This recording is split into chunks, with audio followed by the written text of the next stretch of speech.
సంబరం డాక్టర్ గారండి, Vijayawada Benji centre ఉండేది. వాళ్ళు వదిన గారండి, యామలతమ్మ గారని. ఆమె సీతానగరం వచ్చేదండి. ఆమె బేదోళ్ళకు సహాయం చేసేదామా. అయితే ఏమైందంటే అక్కడ 2 ఎకరాల భూమి ఖాళీగా ఉండింది. ఆ భూమి లేని వాళ్ళకి పంచమని అక్కడ పెద్ద మనుషులకు అప్పు చెప్పింది.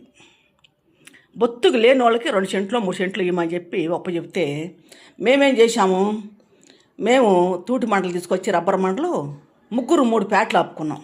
మా అక్కయ్య 3 సెంట్ల దాకా, నేను 3 సెంట్ల దాకా, తమ్ముడికి 3 సెంట్ల దాకా అట్లా ఆపుకున్నాం. ఆపుకొని 3 పేటలు లైన్గా మరి ఆ రబ్బర్ మండలు పాతి నీళ్ళు పోస్తా ఉన్నాం. మొక్కలు కూడా బతికినాయి. అయితే మా భూమి ఆహకరించిన వాళ్ళు ఇక్కడ ఉంటా లేదు ఇల్లు అని చెప్పి ఆ మండలు పీకేసి ఆ స్థలము వాళ్ళకి ఇచ్చుకున్నారు.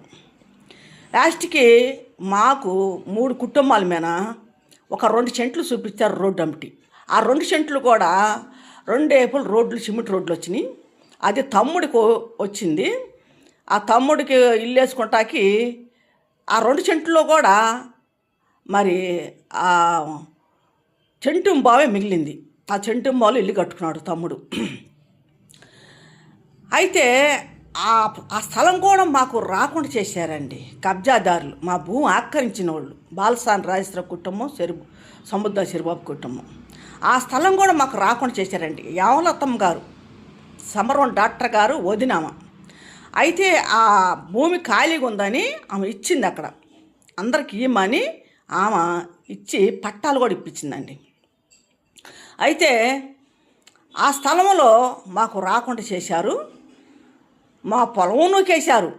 ఎవరో ఇచ్చే స్థలానికి కూడా మాకు రాకుండా చేశారండి. ఇది జరిగింది అక్కడ సీతానగర్లో. ఒకవేళ ఆ స్థలం వచ్చినా మేము ఇల్లు కట్టుకొని ఉండేవాళ్ళేమో, మాకు అది కూడా లేకుండా చేశారు వాళ్ళు. యామలతమ్మ పేరు యామలతమ్మ గారు, అంటే బెంజీ సెంటర్ సమరం డాక్టర్ గారు వదిన గారు ఆమె. అయితే వాళ్ళ ఆయన పేరు గోరా గారంట. ఆ పేటకి వాళ్ళ ఆయన పేరు పెట్టింది గోరా కాలనీ అని. గోరా కాలనీ అని పెట్టిందండి. అక్కడ ఎప్పుడు గొడవలు జరుగుతూనే ఉంటాయి. ఏదో గొడవ జరుగుతూనే ఉంటుంది.